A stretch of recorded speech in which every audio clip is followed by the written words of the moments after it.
ਵਾਹਿਗੁਰੂ ਜੀ ਕਾ ਖਾਲਸਾ ਵਾਹਿਗੁਰੂ ਜੀ ਕੀ ਫਤਿਹ। ਪਿਛਲੇ ਕੁਝ ਸਮੇਂ ਤੋਂ ਛੋਟੇ ਸਾਹਿਬਜ਼ਾਦਿਆਂ ਦੇ ਸ਼ਹੀਦੀ ਸਾਕੇ ਨਾਲ ਸੰਬੰਧਿਤ ਇਤਿਹਾਸਿਕ ਸਰੋਤਾਂ ਵਿੱਚ ਕਥਾ ਗੁਰਸੁੱਤਨ ਕੀ ਦਾ ਬਹੁਤ ਜ਼ਿਕਰ ਮਿਲਦਾ ਹੈ।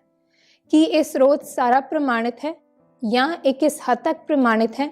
ਜਾਂ ਫਿਰ ਕਿਸ एहतियात ਨਾਲ ਇਸ ਦੀ ਵਰਤੋਂ ਕਰਨੀ ਚਾਹੀਦੀ ਹੈ? ਇਸੇ ਵਿਸ਼ੇ ਤੇ ਆਪਣੇ ਵਿਚਾਰ ਪੇਸ਼ ਕਰਨ ਲਈ ਅੱਜ ਹਿਸਟੋਰੀਕਲ ਐਂਡ ਐਜੂਕੇਸ਼ਨਲ ਡਿਸਕੋਰਸਸ ਵਿੱਚ ਹਨ ਡਾਕਟਰ ਸੁਖਪ੍ਰੀਤ ਸਿੰਘ ਉਦੋਕੇ। ਵਾਹਿਗੁਰੂ ਜੀ ਕਾ ਖਾਲਸਾ ਵਾਹਿਗੁਰੂ ਜੀ ਕੀ ਫਤਿਹ। ਜਿਸ ਤਰ੍ਹਾਂ ਕਿ ਅੱਜ ਇਸ ਇਤਿਹਾਸਕ ਵਾਰਤਾ ਦੇ ਵਿੱਚ ਮੈਨੂੰ ਜਿਹੜਾ ਵਿਸ਼ਾ ਦਿੱਤਾ ਗਿਆ ਹੈ ਉਹ ਹੈ ਛੋਟੇ ਸਾਹਿਬਜ਼ਾਦਿਆਂ ਦੀ ਸ਼ਹਾਦਤ ਦੇ ਸੰਬੰਧ ਵਿੱਚ ਵਰਤੇ ਜਾਂਦੇ ਸਰੋਤ। ਇਸ ਦੇ ਵਿੱਚ ਕੋਈ ਸ਼ੱਕ ਨਹੀਂ ਕਿ ਜਿਸ ਤਰ੍ਹਾਂ ਦੇ ਨਾਲ ਹੁਣ ਸ਼ਹੀਦੀ ਦਿਹਾੜੇ ਚੱਲ ਰਹੇ ਨੇ ਔਰ ਸਾਰੇ ਪ੍ਰਚਾਰਕਾਂ, ਲੇਖਕਾਂ ਔਰ ਕਥਾਵਾਚਕਾਂ ਤਕਰੀਬਨ ਇੱਥੋਂ ਤੱਕ ਸਾਰਿਆਂ ਦੀ ਜਿਹੜੀ ਹੈ ਉਹ ਪਹੁੰਚ ਹੁੰਦੀ ਹੈ ਕਿ ਵੱਧ ਤੋਂ ਵੱਧ ਇਤਿਹਾਸਕ ਸਰੋਤਾਂ ਨੂੰ ਵਾਚ ਕੇ ਉਹਨਾਂ ਵਿਚਲੀ ਜਿਹੜੀ ਜਾਣਕਾਰੀ ਹੈ ਉਹ ਸੰਗਤਾਂ ਦੇ ਨਾਲ ਸਾਂਝੀ ਕੀਤੀ ਜਾਵੇ। ਸੋ ਜਿੱਥੋਂ ਤੱਕ ਜਾਣਕਾਰੀ ਸਾਂਝੀ ਕਰਨ ਦੀ ਗੱਲ ਹੈ, ਮੈਂ ਪਹਿਲਾਂ ਵੀ ਆਪਣੇ ਵਿਖਿਆਨਾਂ ਦੇ ਵਿੱਚ ਬਹੁਤ ਵਾਰੀ ਇਹ ਗੱਲ ਸਾਂਝੀ ਕਰ ਚੁੱਕਾ ਹਾਂ ਕਿ ਸਾਡੇ ਜਿੰਨੇ ਵੀ ਇਤਿਹਾਸ ਦੇ ਸਰੋਤ ਨੇ ਉਹਨਾਂ ਦੇ ਵਿੱਚ ਕਿਤੇ ਨਾ ਕਿਤੇ ਕੁਝ ਐਸੀਆਂ ਵਾਰਤਾਲਾਪ ਜਾਂ ਐਸੀਆਂ ਘਟਨਾਵਾਂ ਜਾਂ ਫਿਰ ਐਸੇ ਤੱਥ ਜਿਹੜੇ ਨੇ ਸਾਨੂੰ ਮਿਲਦੇ ਨੇ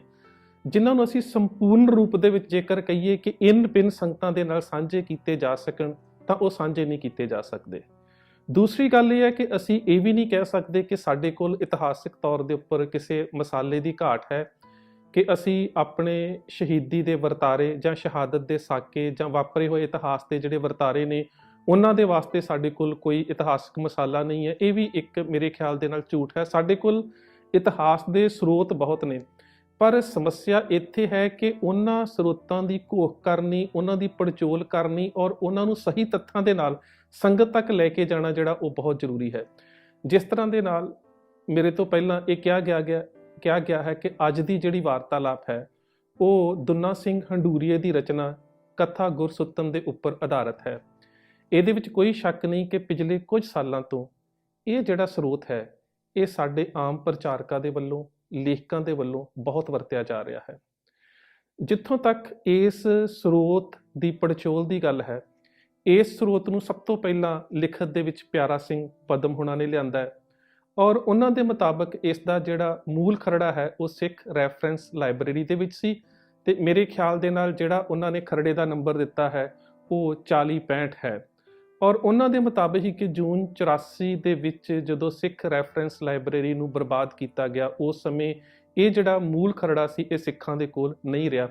ਪਰ ਫਿਰ ਵੀ ਮੈਂ ਸੋਚਦਾ ਹਾਂ ਕਿ ਇੱਕ ਬਹੁਤ ਵੱਡੀ ਖੁਸ਼ਕਿਸਮਤੀ ਹੈ ਕਿ ਇਸ ਮੂਲ ਖਰੜੇ ਦੇ ਹੱਥੋਂ ਜਾਣ ਤੋਂ ਪਹਿਲਾਂ ਸਰਦਾਰ ਪਿਆਰਾ ਸਿੰਘ ਪਦਮ ਹੁਣਾਂ ਨੇ ਇਸ ਨੂੰ ਪ੍ਰਕਾਸ਼ਿਤ ਕਰ ਦਿੱਤਾ ਸੀ। ਸੋ ਜਦੋਂ ਅਸੀਂ ਇਸ ਖਰੜੇ ਦੀ ਜਿਹੜੀ ਸੰਪਾਦਨਾ ਦੀ ਗੱਲ ਕਰਦੇ ਹਾਂ ਜਿਹੜੀ ਪਿਆਰਾ ਸਿੰਘ ਪਦਮ ਹੁਣਾਂ ਨੇ ਕੀਤੀ ਹੈ ਤੇ ਉਹਦੇ ਵਿੱਚ ਦੋ ਰੂਪ ਸਾਡੇ ਸਾਹਮਣੇ ਆਉਂਦੇ ਨੇ।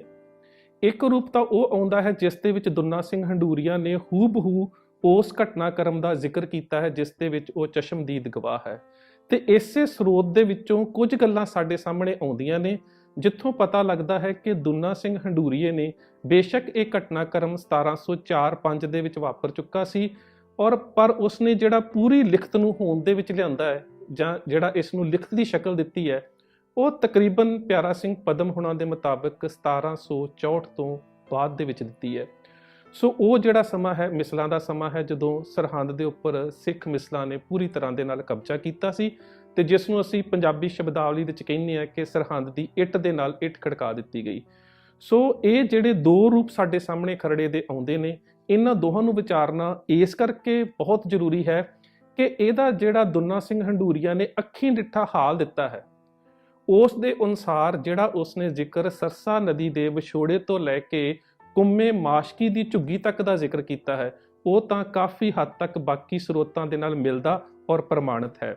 ਪਰ ਬਹੁਤ ਐਸੇ ਤੱਥ ਜਿਹੜੇ ਉਸਨੇ ਸੁਣੇ ਹੋਏ ਲਿਖੇ ਨੇ ਜਿਹੜੇ ਕਿ ਉਹ ਚਸ਼ਮਦੀਦ ਗਵਾਹ ਨਹੀਂ ਹੈ, ਉਹਨਾਂ ਸਰੋਤਾਂ ਦੇ ਵਿੱਚ ਕਾਫੀ ਜ਼ਿਆਦਾ ਐਸਾ ਘਟਨਾਕ੍ਰਮ ਹੈ ਜਿਹੜਾ ਸਿੱਖ ਵਿਚਾਰਧਾਰਾ, ਸਿੱਖ ਇਤਿਹਾਸ ਤੇ ਗੁਰੂ ਪਾਤਸ਼ਾਹ ਨੇ ਜਿਸ ਵਿਚਾਰਧਾਰਾ ਨੂੰ ਸਿੱਖਾਂ ਦੇ ਸਾਹਮਣੇ ਬਖਸ਼ਿਸ਼ ਕੀਤਾ ਹੈ ਉਹਦੇ ਨਾਲ ਕਿਸੇ ਵੀ ਤਰ੍ਹਾਂ ਦੇ ਨਾਲ ਮੇਲ ਨਹੀਂ ਖਾਂਦਾ। ਸੋ ਜਿਹੜੇ ਇਤਿਹਾਸਕ ਤੇ ਪ੍ਰਮਾਣਿਕ ਤੱਥ ਨੇ ਉਹਨਾਂ ਨੂੰ ਅਸੀਂ 2-3 ਰੂਪਾਂ ਦੇ ਵਿੱਚ ਵੇਖਦੇ ਹਾਂ। ਇੱਕ ਤਾਂ ਇਹ ਹੈ ਕਿ ਜਿਹੜਾ ਉਸ ਵੇਲੇ ਇਸ ਰਚਨਾ ਦਾ ਲਿਖਾਰੀ ਹੈ ਉਸ ਦੀ ਲਿਖਣ ਦਾ ਮਨਸ਼ਾ ਕੀ ਹੈ, ਦੂਸਰੀ ਗੱਲ ਕਿ ਰਚਨਾ ਦਾ ਕਾਲ ਕੀ ਹੈ, ਤੀਸਰੀ ਗੱਲ ਕਿ ਇਹਦੇ ਵਿੱਚ ਕਿੰਨੀਆਂ ਕੁ ਗੱਲਾਂ ਇਤਿਹਾਸਕ ਪ੍ਰਮਾਣਿਕਤਾ ਦੇ ਉੱਪਰ ਪੂਰੀਆਂ ਉਤਰਦੀਆਂ ਨੇ, ਚੌਥੀ ਗੱਲ ਕਿਹੜੀਆਂ ਐਸੀਆਂ ਗੱਲਾਂ ਨੇ ਜਿਹੜੀਆਂ ਗੈਰ ਪ੍ਰਮਾਣਿਤ ਨੇ, ਔਰ ਪੰਜਵੀਂ ਗੱਲ ਕਿ ਕਿਹੜੀਆਂ ਐਸੀਆਂ ਗੱਲਾਂ ਨੇ ਜਿਹੜੀਆਂ ਸਾਡੇ ਇਤਿਹਾਸਕ ਸਰੋਤਾਂ ਜਾਂ ਸਾਡੀ ਗੁਰਮਤਿ ਵਿਚਾਰਧਾਰਾ ਦੇ ਬਿਲਕੁਲ ਉਲਟ ਹਨ।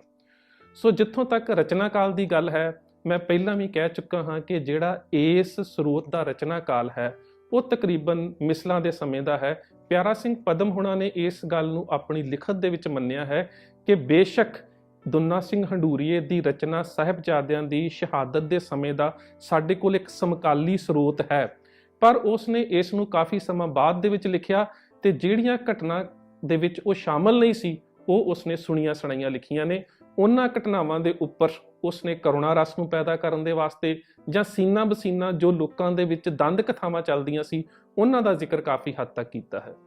ਸੋ ਜਦੋਂ ਅਸੀਂ ਇਸ ਸਰੋਤ ਦੇ ਪ੍ਰਮਾਣਿਕ ਜਿਹੜਾ ਸਰੂਪ ਹੈ ਉਸ ਦੀ ਗੱਲ ਕਰਦੇ ਹਾਂ ਤਾਂ ਦੁੰਨਾ ਸਿੰਘ ਹੰਡੂਰੀਆ ਇਸ ਗੱਲ ਨੂੰ ਬਖੂਬੀ ਜ਼ਿਕਰ ਕਰਦਾ ਹੈ ਕਿ ਜਿਸ ਵੇਲੇ ਸਰਸਾ ਨਦੀ ਦੇ ਉੱਪਰ ਘਮਸਾਨ ਦਾ ਜੰਗ ਹੋਇਆ, ਵਿਛੋੜਾ ਪਿਆ, ਉਸ ਵੇਲੇ ਮਾਤਾ ਗੁਜਰ ਕੌਰ ਜੀ ਔਰ ਦੋ ਛੋਟੇ ਸਾਹਿਬਜ਼ਾਦੇ ਸਾਹਿਬ ਜੋਰਾਵਰ ਸਿੰਘ ਔਰ ਸਾਹਿਬ ਫਤਿਹ ਸਿੰਘ ਗੁਰੂ ਪਾਤਸ਼ਾਹ ਦੇ ਨਾਲੋਂ ਵਿਛੜ ਗਏ। ਵਿਛੜਨ ਤੋਂ ਬਾਅਦ ਸਰਸਾ ਨਦੀ ਤੋਂ ਵਿਛੋੜੇ ਤੋਂ ਬਾਅਦ ਇਹ ਜਿਹੜੇ ਸਾਰੇ ਨੇ ਇਹਨਾਂ ਦੀ ਗਿਣਤੀ ਜਿਹੜੀ ਹੈ ਉਹ 5 ਬਣਦੀ ਹੈ, ਔਰ ਸਾਡੇ ਬਹੁਤ ਸਾਰੇ ਇਤਿਹਾਸਕ ਸਰੋਤ ਵੀ ਇਸ ਗੱਲ ਦਾ ਜ਼ਿਕਰ ਕਰਦੇ ਨੇ ਕਿ ਇਹ 5 ਜਾਣੇ ਨੇ ਜਿਹੜੇ ਸਰਸਾ ਤੋਂ ਕੁੰਮੇ ਮਾਸ਼ਕੀ ਦੇ ਗ੍ਰਹਿ ਵਿਖੇ ਗਏ ਨੇ। ਇਹਨਾਂ ਦੇ ਵਿੱਚ ਇੱਕ ਮਾਤਾ ਗੁਜਰ ਕੌਰ ਜੀ, 2 ਸਾਹਿਬਜ਼ਾਦੇ, ਤੀਸਰੀ ਇੱਕ ਉਹਨਾਂ ਦੀ ਟਹਿਲਣ ਜਾਂ ਦਾਸੀ ਕਹਿ ਲਿਆ ਜਾਵੇ ਬੀਬੀ ਸਪਿੱਖੀ, ਔਰ ਚੌਥਾ ਦੁੰਨਾ ਸਿੰਘ ਹੰਡੂਰੀਆ। ਜ਼ਿਕਰਯੋਗ ਹੈ ਕਿ ਬੇਸ਼ੱਕ ਕੁਝ ਨਵੀਨਤਮ ਸਰੋਤਾਂ ਨੇ ਬਿਨਾਂ ਕਿਸੇ ਸਰੋਤ ਜਾਂ ਬਿਨਾਂ ਕਿਸੇ ਪ੍ਰਮਾਣ ਦੇ ਆਧਾਰ ਦੇ ਉੱਪਰ ਇਹ ਗੱਲ ਕੀਤੀ ਹੈ ਕਿ ਸਰਸਾ ਨਦੀ ਦੇ ਕੰਢੇ ਤੋਂ ਹੀ ਗੰਗੂ ਉਹਨਾਂ ਨੂੰ ਆਪਣੇ ਪਿੰਡ ਸਹੇੜੀ ਲੈ ਗਿਆ। ਉਸ ਨੂੰ ਇਹ ਬਖੂਬੀ ਤਰੀਕੇ ਦੇ ਨਾਲ ਇਸ ਸਰੋਤ ਦੇ ਰਾਹੀਂ ਗਲਤ ਸਾਬਿਤ ਕੀਤਾ ਜਾਂਦਾ ਹੈ ਕਿ ਗੰਗੂ ਉਸ ਵੇਲੇ ਨਾਲ ਨਹੀਂ ਸੀ। ਸੋ ਜਿਸ ਵੇਲੇ ਇਹ ਕੁੰਮੇ ਮਾਸ਼ਕੀ ਦੇ ਗ੍ਰਹਿ ਵਿਖੇ ਪਹੁੰਚਦੇ ਨੇ ਤੇ ਉਸ ਦਾ ਪਰਿਵਾਰਕ ਪਿਛੋਕੜ ਵੀ ਦੁੰਨਾ ਸਿੰਘ ਹੰਡੂਰੀਆ ਨੇ ਥੋੜਾ ਜਿਹਾ ਸਾਂਝਾ ਕੀਤਾ ਹੈ ਕਿ ਇਸ ਦਾ ਨਾਮ ਪਹਿਲਾਂ ਕੁੰਮਾ ਸੀ ਔਰ ਇਹ ਮਾਸ਼ਕੀ ਦਾ ਕੰਮ ਕਰਦਾ ਸੀ। ਪਹਿਲਾਂ ਇਸ ਦਾ ਧਰਮ ਹਿੰਦੂ ਸੀ ਔਰ ਬਾਅਦ ਦੇ ਵਿੱਚ ਇਸ ਨੇ ਇਸਲਾਮ ਧਰਮ ਨੂੰ ਧਾਰਨ ਕਰ ਲਿਆ। ਇਸ ਦਾ ਨਾਮ ਕਰੀਮ ਬਖਸ਼ ਬਣਿਆ ਔਰ ਕੁਝ ਸਰੋਤਾਂ ਦੇ ਵਿੱਚ ਇਸ ਦਾ ਨਾਮ ਕੀਮਾ ਮਾਸ਼ਕੀ ਕਰਕੇ ਵੀ ਮਿਲਦਾ ਹੈ। ਇਸ ਦਾ ਜ਼ਿਕਰ ਦੁੰਨਾ ਸਿੰਘ ਹੰਡੂਰੀਆ ਨੇ ਕੀਤਾ ਹੈ। ਸੋ ਕੁੰਮੇ ਮਾਸ਼ਕੀ ਦੇ ਗ੍ਰਹਿ ਵਿਖੇ ਮਾਤਾ ਜੀ ਔਰ ਗੁਰੂ ਸਾਹਿਬ ਦੇ ਛੋਟੇ ਫਰਜ਼ੰਦਾਂ ਨੇ ਵਿਸ਼ਰਾਮ ਕੀਤਾ ਔਰ ਉੱਥੇ ਜਿਹੜੀ ਉਹਨਾਂ ਦੀ ਰੋਟੀ ਪਾਣੀ ਦੀ ਸੇਵਾ ਜਿਹੜੀ ਹੈ ਉਹ ਇੱਕ ਲక్ష్ਮੀ ਨਾਮ ਦੀ ਔਰਤ ਨੇ ਕੀਤੀ। ਦੁੰਨਾ ਸਿੰਘ ਹੰਡੂਰੀਆ ਆਪਣੀ ਰਚਨਾ ਦੇ ਵਿੱਚ ਇਹ ਵੀ ਲਿਖਦਾ ਹੈ ਕਿ ਲక్ష్ਮੀ ਜਿਹੜੀ ਹੈ ਜਿਸ ਨੇ ਮਾਤਾ ਗੁਜਰ ਕੌਰ ਜੀ ਦੀ ਔਰ ਬੱਚਿਆਂ ਦੀ ਰੋਟੀ ਪਾਣੀ ਦੀ ਸੇਵਾ ਕੀਤੀ, ਮਾਤਾ ਜੀ ਨੇ ਪ੍ਰਸੰਨ ਹੋ ਕੇ ਉਸ ਨੂੰ ਦੋਏ ਮੋਹਰ ਕੀ ਆਰਸੀ 5 ਚੂੜੀਆਂ ਸਾਥ ਕਿ ਪ੍ਰਸੰਨ ਹੋ ਕੇ ਉਸ ਨੂੰ ਇੱਕ 2 ਮੋਹਰ ਦੀ ਕੀਮਤ ਦਾ ਸ਼ੀਸ਼ਾ ਤੇ 5 ਜਿਹੜੀਆਂ ਚੂੜੀਆਂ ਸੋਨੇ ਦੀਆਂ ਉਹ ਦਿੱਤੀਆਂ। ਇਹ ਗੱਲ ਕਿੰਨੀ ਕੁ ਪ੍ਰਮਾਣਿਤ ਹੈ, ਇਸ ਨੂੰ ਉਹਨਾਂ ਦੇ ਹਾਲਾਤਾਂ ਦੇ ਵਿੱਚ ਜਾਂ ਉਹਨਾਂ ਹਾਲਾਤਾਂ ਦੇ ਮੱਦੇਨਜ਼ਰ ਜੇਕਰ ਵਾਚਿਆ ਜਾਵੇ ਤਾਂ ਕਾਫੀ ਹੱਦ ਤੱਕ ਸਹੀ ਵੀ ਪ੍ਰਤੀਤ ਹੁੰਦੀ ਹੈ, ਕਿਉਂਕਿ ਇੱਕ ਸਮੇਂ ਤਾਂ ਬਹੁਤ ਵੱਡੀ ਮੁਗਲਿਆ ਹਕੂਮਤ ਜਿਹੜੀ ਹੈ ਉਹ ਗੁਰੂ ਸਾਹਿਬ ਦੇ ਪਰਿਵਾਰ ਦਾ ਪਿੱਛਾ ਕਰ ਰਹੀ ਸੀ ਤੇ ਉਹ ਪਰਿਵਾਰ ਕਿੱਥੇ ਰਹਿ ਰਿਹਾ ਹੈ ਕੋਈ ਉਸ ਦੀ ਸੂਹ ਨਾ ਕੱਢ ਦੇਵੇ। ਹੋ ਸਕਦਾ ਹੈ ਉਸ ਵਾਸਤੇ ਵੀ ਇਹ ਜਿਹੜੀ ਹੈ ਰਿਸ਼ਵਤ ਦੇ ਰੂਪ 'ਚ ਦਿੱਤੀ ਹੋ ਸਕਦੀ ਹੈ, ਜਾਂ ਫਿਰ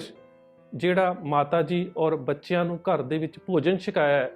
ਉਸ ਦੇ ਬਾਰੇ ਵੀ ਹੋ ਸਕਦਾ ਹੈ ਕਿ ਗੁਰੂ ਸਾਹਿਬ ਦੇ ਫਰਜ਼ੰਦਾਂ ਦਾ ਇੰਨਾ ਸੇਵਾ ਸੰਭਾਲ ਤੇ ਖਿਆਲ ਕਰਨ ਬਦਲੇ ਉਹਨਾਂ ਨੂੰ ਇਹ ਜਿਹੜੀ ਹੈ ਕਿਸੇ ਨਾ ਕਿਸੇ ਰੂਪ ਦੇ ਵਿੱਚ ਬਖਸ਼ਿਸ਼ ਦੇ ਤੌਰ ਦੇ ਉੱਪਰ ਵੀ ਇਹ ਚੀਜ਼ਾਂ ਦਿੱਤੀਆਂ ਹੋਣ। ਸੋ ਇਹ ਇੱਕ ਬੇਸ਼ੱਕ ਕੋਈ ਬਹੁਤ ਵੱਡਾ ਮੁੱਦਾ ਨਹੀਂ ਹੈ, ਪਰ ਦੁੰਨਾ ਸਿੰਘ ਹੰਡੂਰੀਆ ਨੇ ਇਸ ਦਾ ਖਾਸ ਜ਼ਿਕਰ ਕੀਤਾ ਹੈ। ਉਸ ਤੋਂ ਬਾਅਦ ਦੁੰਨਾ ਸਿੰਘ ਹੰਡੂਰੀਆ ਕਹਿੰਦਾ ਹੈ ਕਿ ਸਹੇੜੀ ਦੇ 2 ਮਸੰਦ ਜਿਹੜੇ ਨੇ ਉਹ ਉੱਥੇ ਆਏ ਤੇ ਮਾਤਾ ਗੁਜਰ ਕੌਰ ਜੀ ਔਰ ਗੁਰੂ ਸਾਹਿਬ ਦੇ ਛੋਟੇ ਫਰਜ਼ੰਦਾਂ ਨੂੰ ਆਪਣੇ ਨਾਲ ਲੈ ਗਏ। ਸੋ ਗੁਰੂ ਕੀਆਂ ਸਾਖੀਆਂ ਵੀ ਪਿਆਰਾ ਸਿੰਘ ਪਦਮ ਹੁਣਾਂ ਨੇ ਸੰਪਾਦਿਤ ਕੀਤੀਆਂ ਨੇ ਔਰ ਇਹ ਜਿਹੜੀ ਕਥਾ ਗੁਰਸੁੱਤਨ ਕੀ ਦੁੰਨਾ ਸਿੰਘ ਹੰਡੂਰੀਆ ਦੀ ਹੈ ਇਹ ਵੀ ਪਿਆਰਾ ਸਿੰਘ ਪਦਮ ਹੁਣਾਂ ਨੇ ਸੰਪਾਦਿਤ ਕੀਤੀ ਹੈ। ਇਹ ਸਾਡੇ ਕੋਲ 2 ਐਸੇ ਮੁੱਢਲੇ ਸਰੋਤ ਨੇ ਜਿਨ੍ਹਾਂ ਦੇ ਵਿੱਚ ਸਹੇੜੀ ਤੋਂ ਆਉਣ ਵਾਲੇ ਜਿਹੜੇ ਮਸੰਦ ਨੇ ਉਹਨਾਂ ਦਾ ਨਾਮ ਧੁੰਮਾ ਔਰ ਦਰਬਾਰੀ ਮਿਲਦਾ ਹੈ।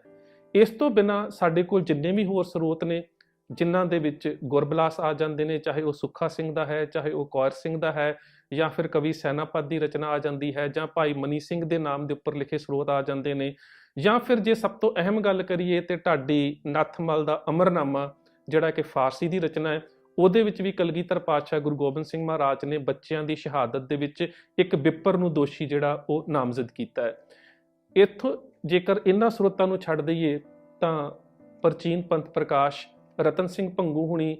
ਉਹ ਕੇਵਲ ਤੇ ਕੇਵਲ ਇੱਕ ਬਿੱਪਰ ਰਸੋਈਏ ਦੀ ਗੱਲ ਕਰਦੇ ਨੇ, ਨਾਮਕਰਨ ਉਹਨਾਂ ਨੇ ਨਹੀਂ ਕੀਤਾ। ਸੋ ਇਹ ਗੰਗੂ ਨਾਮ ਜਿਹੜਾ ਹੈ ਇਹ ਜੇਕਰ ਸਾਰੇ ਸਰੋਤਾਂ ਦੀ ਅਸੀਂ ਘੋਖ ਕਰੀਏ ਤਾਂ ਕਿਤੇ ਮਸੰਦ ਸ਼ਬਦ ਆਉਂਦਾ ਹੈ, ਕਿਤੇ ਰਸੋਈਆ ਸ਼ਬਦ ਆਉਂਦਾ ਹੈ, ਕਿਤੇ ਇੱਕ ਬਿੱਪਰ ਸ਼ਬਦ ਆਉਂਦਾ ਹੈ। ਪਰ ਇਸ ਸ਼ਬਦ ਦੀ ਸਭ ਤੋਂ ਪਹਿਲੀ ਜਿਹੜੀ ਵਰਤੋਂ ਹੈ ਉਹ ਗੁਰਪ੍ਰਤਾਪ ਸੂਰਜ ਗ੍ਰੰਥ ਦੇ ਵਿੱਚ ਸੰਤੋਖ ਸਿੰਘ ਹੁਣਾਂ ਨੇ ਕੀਤੀ ਹੈ। ਸੋ ਪਿਆਰਾ ਸਿੰਘ ਪਦਮ ਹੁਣਾਂ ਦਾ ਖਿਆਲ ਹੈ ਕਿ ਹੋ ਸਕਦਾ ਹੈ ਕਿ ਜਿਹੜਾ ਧੁੰਮਾ ਸ਼ਬਦ ਹੈ ਇਹਦਾ ਨਾਮਕਰਨ ਗੰਗੂ ਦੇ ਰੂਪ ਦੇ ਵਿੱਚ ਵਿਗੜ ਕੇ ਹੋਇਆ ਹੋਵੇ, ਪਰ ਇਹ ਇੰਨਾ ਵੱਡਾ ਮਸਲਾ ਨਹੀਂ ਹੈ ਕਿਉਂਕਿ ਜਿਹੜੀ ਸਾਡੇ ਕੋਲ ਕੁਝ ਸਮਕਾਲੀ ਸਰੋਤ ਨੇ ਉਹਨਾਂ ਦੇ ਮੁਤਾਬਕ ਇੱਕ ਬਿੱਪਰ ਸੀ ਜਿਸ ਨੇ ਗੁਰੂ ਸਾਹਿਬ ਦੇ ਬੱਚਿਆਂ ਦੀ ਮੁਖਬਰੀ ਕੀਤੀ। ਸੋ ਇਹ ਜਿਹੜੇ ਮਸੰਦ ਨੇ ਇਹ ਗੁਰੂ ਸਾਹਿਬ ਨੂੰ ਸਹੇੜੀ ਲੈ ਜਾਂਦੇ ਨੇ। ਇੱਥੇ ਇੱਕ ਗੱਲ ਹੋਰ ਜ਼ਿਕਰਯੋਗ ਹੈ ਕਿ ਬਹੁਤ ਸਰੋਤਾਂ ਦੇ ਵਿੱਚ ਪਿੰਡ ਦਾ ਨਾਮ ਖੇੜੀ ਆਉਂਦਾ ਹੈ, ਪਰ ਖੇੜੀ ਨਾਮ ਦਾ ਕੋਈ ਪਿੰਡ ਉਸ ਖਿੱਤੇ ਦੇ ਵਿੱਚ ਨਹੀਂ ਹੈ। ਪਿੰਡ ਦਾ ਅਸਲ ਨਾਮ ਸਹੇੜੀ ਹੈ। ਤੇ ਕੁਝ ਸਰੋਤ ਇਹ ਗੱਲ ਜ਼ਰੂਰ ਕਰਦੇ ਨੇ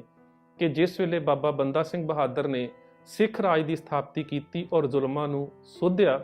ਉਸ ਵੇਲੇ ਉਹਨਾਂ ਜਿਹੜੇ ਇਲਾਕਿਆਂ ਨੂੰ ਸੋਧਿਆ ਉਹਨਾਂ ਇਲਾਕਿਆਂ ਦੇ ਵਿੱਚ ਇਹ ਪਿੰਡ ਵੀ ਸ਼ਾਮਲ ਸੀ ਤੇ ਇਸ ਪਿੰਡ ਨੂੰ ਸਹੇੜੀ ਉਖੇੜੀ ਕਿਹਾ ਜਾਣ ਲੱਗਾ ਕਿ ਬਾਬਾ ਬੰਦਾ ਸਿੰਘ ਬਹਾਦਰ ਨੇ ਇਸ ਨੂੰ ਉਖੇੜ ਕੇ ਰੱਖ ਦਿੱਤਾ। ਸੋ ਉਹਨਾਂ ਨੇ ਇੱਕ ਸ਼ੱਕ ਜ਼ਾਹਿਰ ਕੀਤਾ ਹੈ ਕਿ ਹੋ ਸਕਦਾ ਹੈ ਸਹੇੜੀ ਉਖੇੜੀ ਤੋਂ ਜਿਹੜਾ ਹੌਲੀ ਹੌਲੀ ਇਹ ਬਦਲਦਾ ਨਾਮ ਖੇੜੀ ਬਣ ਗਿਆ ਹੋਵੇ, ਪਰ ਦਰਅਸਲ ਇਸ ਪਿੰਡ ਦਾ ਨਾਮ ਜਿਹੜਾ ਹੈ ਉਹ ਸਾਨੂੰ ਸਹੇੜੀ ਹੀ ਪ੍ਰਮਾਣਿਕ ਸਰੋਤਾਂ ਦੇ ਵਿੱਚ ਮਿਲਦਾ ਹੈ।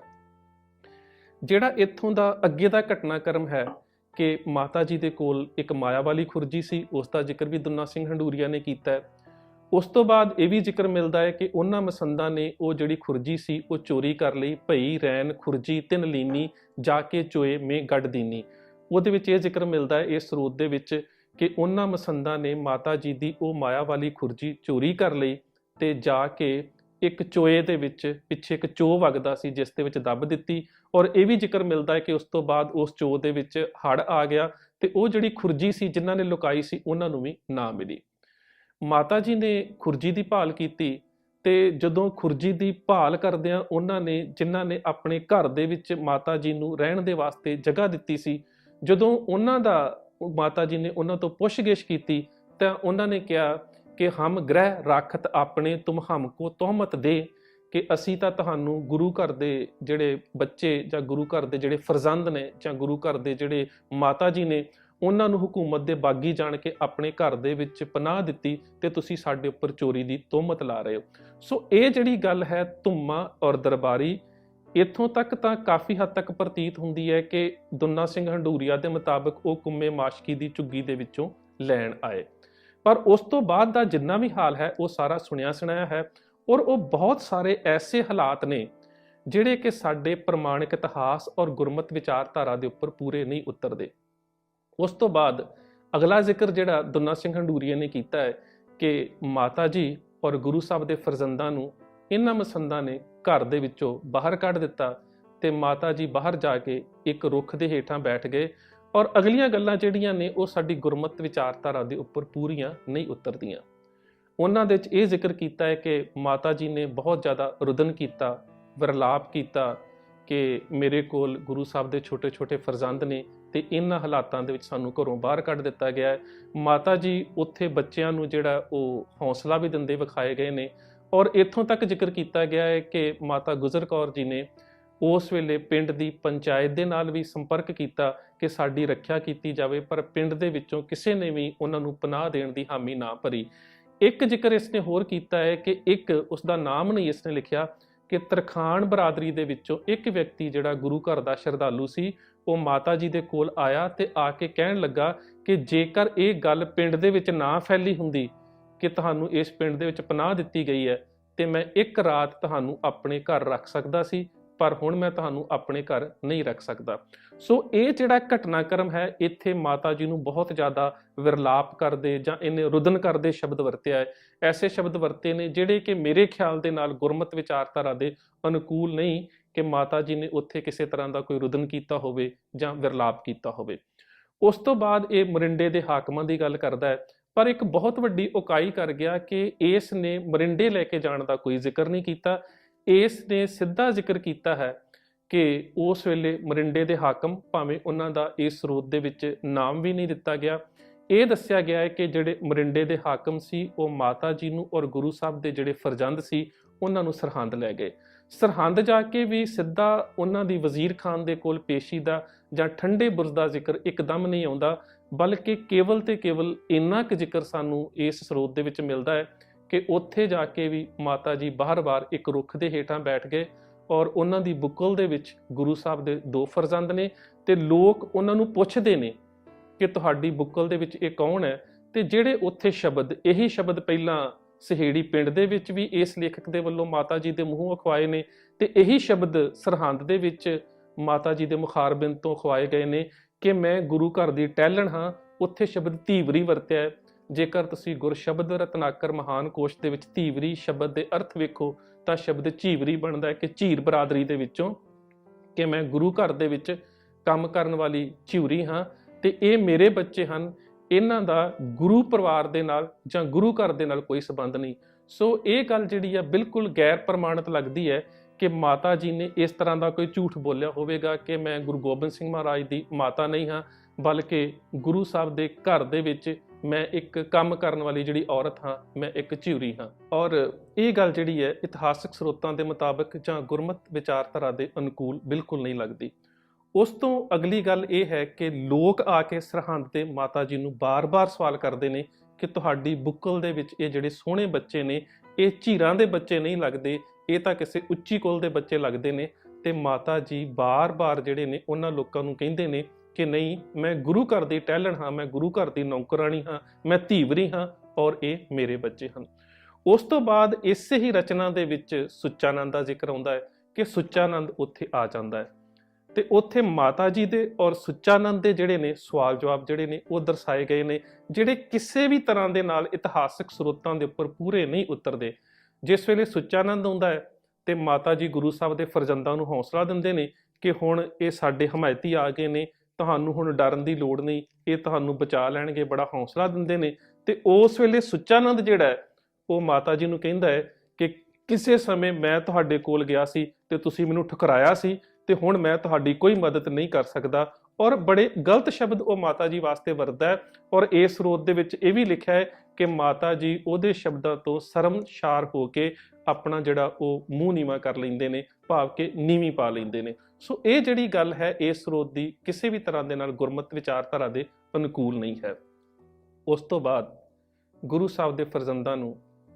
ਵਜ਼ੀਰ ਖਾਨ ਦੇ ਸਾਹਮਣੇ ਪੇਸ਼ ਕੀਤਾ ਜਾਂਦਾ ਹੈ। ਵਜ਼ੀਰ ਖਾਨ ਦੀ ਪੇਸ਼ੀ ਦੇ ਦੌਰਾਨ ਵੀ ਵਜ਼ੀਰ ਖਾਨ ਦਾ ਕੋਈ ਇੰਨਾ ਜ਼ਿਆਦਾ ਰੋਲ ਨਹੀਂ ਵਿਖਾਇਆ ਗਿਆ ਇਸ ਸਰੋਤ ਦੇ ਵਿੱਚ, ਜਿੰਨਾ ਸਰੋਤ ਦੇ ਵਿੱਚ ਸੁੱਚਾਨੰਦ ਦਾ ਰੋਲ ਵਿਖਾਇਆ ਗਿਆ ਹੈ। ਕੇਵਲ ਮਲੇਰੀਏ ਪਠਾਣਾ ਦੀ ਜ਼ਰੂਰ ਇਹ ਗੱਲ ਆਈ ਹੈ ਕਿ ਮਲੇਰੀਏ ਪਠਾਣਾ ਨੇ ਇਸ ਸਰੋਤ 'ਚ ਆਉਂਦਾ 2-3 ਵਾਰੀ ਵਰਜਿਆ ਕਿ ਇਹ ਜਿਹੜੇ ਗੁਰੂ ਸਾਹਿਬ ਦੇ ਫਰਜ਼ੰਦ ਨੇ ਇਹ ਸ਼ੀਰਖੋਰ ਨੇ, ਇਹਨਾਂ ਨੂੰ ਇਸਲਾਮੀ ਪਰੰਪਰਾ ਦੇ ਮੁਤਾਬਕ ਜਿਹੜੀ ਹੈ ਉਹ ਸਜ਼ਾ ਨਹੀਂ ਦਿੱਤੀ ਜਾਣੀ ਚਾਹੀਦੀ। ਪਰ ਜਿਹੜਾ ਸੁੱਚਾਨੰਦ ਹੈ ਉਹ ਆਪਣੀ ਗੱਲ ਦੇ ਉੱਪਰ ਕਾਇਮ ਰਹਿੰਦਾ ਹੈ। ਦੂਸਰੇ ਪਾਸੇ ਸਾਹਿਬਜ਼ਾਦਿਆਂ ਦੇ ਉੱਪਰ ਤਸ਼ੱਦਦ ਦੀ ਗੱਲ ਆਉਂਦੀ ਹੈ। ਉਸ ਤਸ਼ੱਦਦ ਦੇ ਵਿੱਚ ਇਸ ਸਰੋਤ ਦੇ ਵਿੱਚ ਲਿਖਿਆ ਹੈ ਕਿ ਉਹਨਾਂ ਨੂੰ ਖਮਚੀ, ਜਿਸ ਨੂੰ ਚਾਬਕ ਕਿਹਾ ਜਾਂਦਾ ਹੈ, ਚਾਬਕ ਦੇ ਨਾਲ ਮਾਰਿਆ ਗਿਆ। ਉਸ ਤੋਂ ਬਾਅਦ ਉਹਨਾਂ ਨੂੰ ਡਰਾਇਆ ਗਿਆ, ਧਮਕਾਇਆ ਗਿਆ। ਔਰ ਇੱਕ ਐਸੀ ਗੱਲ ਦਾ ਜ਼ਿਕਰ ਵੀ ਇਸ ਸਰੋਤ ਦੇ ਵਿੱਚ ਮਿਲਦਾ ਹੈ ਜਿਹੜੀ ਸਾਨੂੰ ਕਿਸੇ ਹੋਰ ਵੀ ਪ੍ਰਮਾਣਿਕ ਸਰੋਤ ਦੇ ਵਿੱਚ ਨਹੀਂ ਮਿਲਦੀ, ਕਿ ਉਸ ਵੇਲੇ ਇੱਕ ਗਊ ਨੂੰ ਵੱਢਿਆ ਗਿਆ ਤੇ ਉਸ ਤੋਂ ਬਾਅਦ ਉਸ ਦਾ ਖੂਨ ਕੱਢ ਕੇ ਸਾਹਿਬਜ਼ਾਦਿਆਂ ਨੂੰ ਕਿਹਾ ਗਿਆ ਕਿ ਇਹਦੇ ਵਿੱਚੋਂ ਤੁਸੀਂ ਕੁਝ ਪੀ ਲਵੋ ਤੇ ਕੁਝ ਜਿਹੜਾ ਖੂਨ ਹੈ ਉਹ ਤੁਹਾਡੇ ਸਿਰ ਦੇ ਵਿੱਚ ਪਾ ਦਿੱਤਾ ਜਾਵੇ। ਸੋ ਇਹ ਗੱਲ ਇਤਿਹਾਸਕ ਸਰੋਤਾਂ ਦੇ ਉੱਪਰ ਕਿਸੇ ਵੀ ਸਰੋਤ ਦੇ ਵਿੱਚ ਸਾਨੂੰ ਪੂਰੀ ਨਹੀਂ ਉਤਰਦੀ, ਕਿਉਂਕਿ ਨਾ ਤਾਂ ਸਾਡੀ ਕੋਈ ਗਊ ਦੇ ਪ੍ਰਤੀ ਕੋਈ ਸ਼ਰਧਾ ਸੀ। ਜੇਕਰ ਅਸੀਂ ਪੁਰਾਤਨ ਸਰੋਤਾਂ ਦੇ ਵਿੱਚੋਂ ਮਹਿਮਾ ਪ੍ਰਕਾਸ਼ ਵਾਰਤਕ ਨੂੰ ਵੇਖੀਏ ਤੇ ਜਿਸ ਵੇਲੇ ਪਰਮਾਨੰਦ ਨਾਮ ਦਾ ਪੰਡਤ ਅਨੰਦਪੁਰ ਸਾਹਿਬ ਗਊ ਦੀ ਸਹੁੰ ਖਾਣ ਵਾਸਤੇ ਆਇਆ ਸੀ ਤੇ ਗੁਰੂ ਸਾਹਿਬ ਦੇ ਜਿਹੜੇ ਬਚਨ ਨੇ ਉਹ ਬਹੁਤ ਹੀ ਜ਼ਿਆਦਾ ਅਹਿਮੀਅਤ ਰੱਖਦੇ ਨੇ ਕਿ ਇਹ ਤਾਂ ਪਸ਼ੂ ਹੈ, ਇਸਕਾ ਕਿਹਾ ਵਿਸਾਹ। ਇਹਦਾ ਮਤਲਬ ਕਿ ਸਿੱਖ ਧਰਮ ਦੇ ਵਿੱਚ ਗਊ ਪੂਜਾ ਦਾ ਕਿਸੇ ਵੀ ਤਰ੍ਹਾਂ ਦੇ ਨਾਲ ਕੋਈ ਵਿਧਾਨ ਨਹੀਂ ਸੀ। ਇਹ ਕੇਵਲ ਤੇ ਕੇਵਲ ਦੰਦ ਕਥਾ ਦੇ ਵਿੱਚ ਜਿਹੜੀਆਂ ਬ੍ਰਾਹਮਣਵਾਦੀ ਲੋਕਾਂ ਦੇ ਵੱਲੋਂ ਫੈਲਾਈਆਂ ਗਈਆਂ ਕਹਾਣੀਆਂ ਸੀ, ਉਹਨਾਂ ਨੂੰ ਹੀ ਦੁੱਲਾ ਸਿੰਘ ਹੰਡੂਰੀਆ ਨੇ ਆਪਣੀ ਰਚਨਾ ਦੇ ਵਿੱਚ ਸ਼ਾਮਲ ਕੀਤਾ ਹੈ। ਔਰ ਇੱਥੋਂ ਤੱਕ ਕਿ ਸਾਹਿਬਜ਼ਾਦਿਆਂ ਨੂੰ ਮੂੰਹ ਦੇ ਵਿੱਚ ਘਾਹ ਲੈ ਕੇ ਤਰਲੇ ਕੱਢਦੇ ਵੀ ਵਿਖਾਇਆ ਗਿਆ ਹੈ। ਇਹ ਬਿਲਕੁਲ ਉਸੇ ਹੀ ਘਟਨਾਕ੍ਰਮ ਦਾ ਨਕਸ਼ਾ ਪੇਸ਼ ਕੀਤਾ ਗਿਆ ਹੈ। ਜਿਸ ਵੇਲੇ ਪਰਮਾਨੰਦ ਪੰਡਤ ਅਨੰਦਪੁਰ ਸਾਹਿਬ ਆਇਆ ਸੀ ਤਾਂ ਉਹਨੇ ਵੀ ਮੂੰਹ ਦੇ ਵਿੱਚ ਘਾਹ ਲੈ ਕੇ ਜਿਹੜੀ ਹੈ ਗੁਰੂ ਸਾਹਿਬ ਨੂੰ ਆਪਣੀ ਤਜਵੀਜ਼ ਮੰਨਣ ਦੀ ਜਿਹੜੀ ਉਹ ਬੇਨਤੀ ਕੀਤੀ ਸੀ। ਸੋ ਉਹ ਜਿਹੜੀਆਂ ਗੱਲਾਂ ਵਿਪਰਵਾਦੀ ਸਰੋਤਾਂ ਦੇ ਵਿੱਚ ਗੁਰੂ ਸਾਹਿਬ ਦੇ ਨਾਲ ਵਾਪਰੀਆਂ ਸੀ, ਉਸ ਘਟਨਾਕ੍ਰਮ ਨੂੰ ਸਾਰਾ ਜਿਹੜਾ ਉਹ ਸਰਹੰਦ ਇਸ ਸਰੋਤ ਦੇ ਵਿੱਚ ਪੇਸ਼ ਕੀਤਾ ਗਿਆ, ਜਿਹੜਾ ਕਿ ਇਤਿਹਾਸਕ ਸਰੋਤਾਂ ਦੇ ਮੁਤਾਬਕ ਬਿਲਕੁਲ ਪ੍ਰਮਾਣਿਤ ਨਹੀਂ ਹੈ। ਉਸ ਤੋਂ ਬਾਅਦ ਸਾਹਿਬਜ਼ਾਦਿਆਂ ਨੂੰ ਕਤਲ ਕਰਨ ਦੀ ਜਿਹੜੀ ਹੈ ਉਹ ਧਮਕੀ ਦਿੱਤੀ ਜਾਂਦੀ ਹੈ। 2 ਜਲਾਦ ਮੰਗਵਾਏ ਜਾਂਦੇ ਨੇ ਤੇ ਉਹ ਜਿਹੜੇ 2 ਜਲਾਦ ਨੇ ਉਹਨਾਂ ਦੇ ਹੱਥ ਕੰਬਦੇ ਨੇ, ਉਹ ਸਾਹਿਬਜ਼ਾਦਿਆਂ ਨੂੰ ਸ਼ਹੀਦ ਨਹੀਂ ਕਰਨ ਪਾਉਂਦੇ। ਉਸ ਤੋਂ ਬਾਅਦ 2 ਜਲਾਦ ਹੋਰ ਮੰਗਵਾਏ ਜਾਂਦੇ ਨੇ ਤੇ ਉਹਨਾਂ ਜਲਾਦਾਂ ਦੀ ਹਾਜ਼ਰੀ ਦੇ ਵਿੱਚ ਸੁੱਚਾਨੰਦ ਕਹਿੰਦਾ ਹੈ ਕਿ ਠੀਕ ਹੈ, ਤੁਸੀਂ ਇਹਨਾਂ ਨੂੰ ਕਤਲ ਨਾ ਕਰੋ, ਮੈਂ ਇਹਨਾਂ ਨੂੰ ਆਪਣੇ ਘਰ ਲੈ ਜਾਣਾ। ਜਦੋਂ ਸੁੱਚਾਨੰਦ ਦੇ ਕੋਲੋਂ ਗੁਰੂ ਸਾਹਿਬ ਦੇ ਫਰਜ਼ੰਦ ਇਹ ਗੱਲ ਸੁਣਦੇ ਨੇ ਤੇ ਸੁੱਚਾਨੰਦ ਦੇ ਨਾਲ ਉਹ ਥੋੜੀ ਜਿਹੀ ਹਮਦਰਦੀ ਵੇਖ ਕੇ ਉਹ ਖੁੱਲ ਜਾਂਦੇ ਨੇ ਤੇ ਸੁੱਚਾਨੰਦ ਉਹਨਾਂ ਨੂੰ ਕਹਿੰਦਾ ਕਿ ਤੁਸੀਂ ਹੁਣ ਦੱਸ ਦਿਓ ਕਿ ਤੁਸੀਂ ਹੋ ਕੌਣ। ਤੇ ਉਸ ਵੇਲੇ ਗੁਰੂ ਸਾਹਿਬ ਦੇ ਫਰਜ਼ੰਦਾਂ ਦੇ ਮੂੰਹੋਂ ਇਹ ਗੱਲ ਅਖਵਾਈ ਗਈ ਹੈ ਕਿ ਅਸੀਂ ਗੁਰੂ ਗੋਬਿੰਦ ਸਿੰਘ ਮਹਾਰਾਜ ਦੇ ਫਰਜ਼ੰਦ ਹਾਂ ਤੇ ਸਾਡੇ ਨਾਲ ਸਾਡੀ ਮਾਤਾ, ਸਾਡੀ ਦਾਦੀ ਮਾਤਾ ਗੁਜ਼ਰੀ ਹੈ। ਸੋ ਇਹ ਜਿਹੜਾ ਸਾਰਾ ਘਟਨਾਕ੍ਰਮ ਸਿਰਜਿਆ ਗਿਆ ਹੈ, ਇਹ ਕਿਸੇ ਵੀ ਤਰ੍ਹਾਂ ਦੇ ਨਾਲ ਇਤਿਹਾਸਕ ਸਰੋਤਾਂ ਦੇ ਉੱਪਰ ਪੂਰਾ ਨਹੀਂ ਉਤਰਦਾ। ਕੇਵਲ ਤੇ ਕੇਵਲ ਇਸ ਰਚਨਾ ਦੇ ਰਚਨਾਕਾਰ ਨੇ ਜਿਹੜੀਆਂ ਗੱਲਾਂ ਸੀਨਾ ਬਸੀਨਾ ਚੱਲਦੀਆਂ ਸੀ, ਉਹਨਾਂ ਦਾ ਮਲਕੋਬਾ ਬਣਾ ਕੇ ਇਸ ਰਚਨਾ ਨੂੰ ਪੇਸ਼ ਕੀਤਾ ਗਿਆ। ਜਦੋਂ ਇਹ ਗੱਲ ਸੁੱਚਾਨੰਦ ਦੇ ਸਾਹਮਣੇ ਇਸ ਸਰੋਤ ਦੇ ਮੁਤਾਬਕ ਜ਼ਾਹਰ ਹੋ ਜਾਂਦੀ ਹੈ ਕਿ ਇਹ ਗੁਰੂ ਸਾਹਿਬ ਦੇ ਹੀ ਛੋਟੇ ਫਰਜ਼ੰਦ ਨੇ, ਤਾਂ ਉਸ ਵੇਲੇ ਉਹਨਾਂ ਦੇ ਜਿਹੜੇ ਸੀਸ ਨੇ ਉਹ ਧੜ ਤੋਂ ਜੁਦਾ ਕਰ ਦਿੱਤੇ ਜਾਂਦੇ ਨੇ।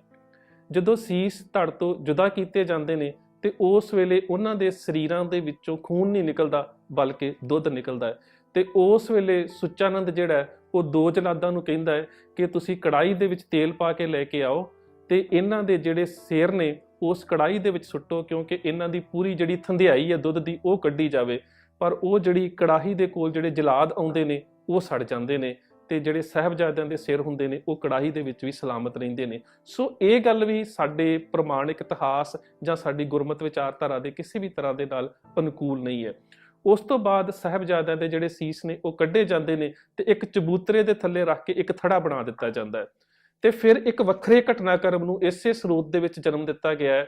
ਕਿ ਜਿਸ ਵੇਲੇ ਵੀ ਉਸ ਥੜੇ ਦੇ ਉੱਪਰ ਕੋਈ ਬੈਠਦਾ ਹੈ ਉਹ ਉਸੇ ਵੇਲੇ ਅੰਨਾ ਹੋ ਜਾਂਦਾ ਹੈ, ਉਸਨੂੰ ਨਜ਼ਰ ਆਉਣੋਂ ਹਟ ਜਾਂਦਾ ਹੈ ਤੇ ਜਿਹੜਾ ਚਬੂਤਰਾ ਹੈ ਉਹ ਦੁਬਾਰਾ ਫਿਰ ਢਾਇਆ ਜਾਂਦਾ ਹੈ। ਤੇ ਫਿਰ ਸਾਹਿਬਜ਼ਾਦੇ ਜਿਹੜੇ ਫਰਜ਼ੰਦ ਨੇ ਗੁਰੂ ਸਾਹਿਬ ਦੇ ਛੋਟੇ, ਉਹਨਾਂ ਦੇ ਸੀਸ ਕੱਢ ਕੇ ਇੱਕ ਪਿੱਪਲ ਦੇ ਉੱਪਰ ਟੰਗ ਦਿੱਤੇ ਜਾਂਦੇ ਨੇ। ਤੇ ਫਿਰ ਉਸ ਵੇਲੇ ਸਰਹੰਦ ਦੇ ਜਿਹੜੇ ਬੱਚੇ ਨੇ, ਜਿਹੜੇ ਮਨਚਲੇ ਸੁਭਾਅ ਦੇ ਕੁਝ ਨੌਜਵਾਨ ਨੇ, ਉਹ ਗਲੇਲਾਂ ਦੇ ਨਾਲ ਜਿਹੜੇ ਨੇ ਉਹ ਸਾਹਿਬਜ਼ਾਦਿਆਂ ਦੇ ਸਿਰਾਂ ਦੇ ਉੱਪਰ ਨਿਸ਼ਾਨੇ ਲਾਉਂਦੇ ਨੇ। ਉਹਨਾਂ ਦੇ ਧੜ ਕਿੱਥੇ ਗਏ ਇਸ ਦਾ ਜ਼ਿਕਰ ਇਸ ਸਰੋਤ ਦੇ ਵਿੱਚ ਕੋਈ ਜ਼ਿਆਦਾ ਨਹੀਂ ਮਿਲਦਾ। ਸੋ ਉਸੇ ਸਮੇਂ ਹੀ ਇਸ ਸਰੋਤ ਦੇ ਵਿੱਚ ਇਸ ਲਿਖਾਰੀ ਦੇ ਵੱਲੋਂ ਇਹ ਗੱਲ ਅਖਵਾਈ ਗਈ ਹੈ ਕਿ ਇੱਕ ਤੋਤੇ ਨੇ ਜਦੋਂ ਸਾਰੀ ਘਟਨਾਕ੍ਰਮ ਨੂੰ ਵੇਖਿਆ ਤੇ ਉਹ ਸਾਰੇ ਪੰਜਾਬ ਦੇ ਵਿੱਚ ਉੱਡ ਰਿਹਾ ਸੀ ਤੇ ਨਾਲ ਕਹਿ ਰਿਹਾ ਸੀ ਕਿ ਹੁਣ ਤੁਰਕਾਂ ਦੀ ਜਿਹੜੀ ਹੈ ਉਹ ਜੜ ਪੁੱਟੀ ਗਈ ਹੈ। ਸੋ ਇਵੇਂ ਦੀ ਜਿਹੜੇ ਘਟਨਾਕ੍ਰਮ ਹੈ ਉਹ ਇਸ ਸਰੋਤ ਦੇ ਵਿੱਚ ਸਿਰਜਿਆ ਗਿਆ ਹੈ।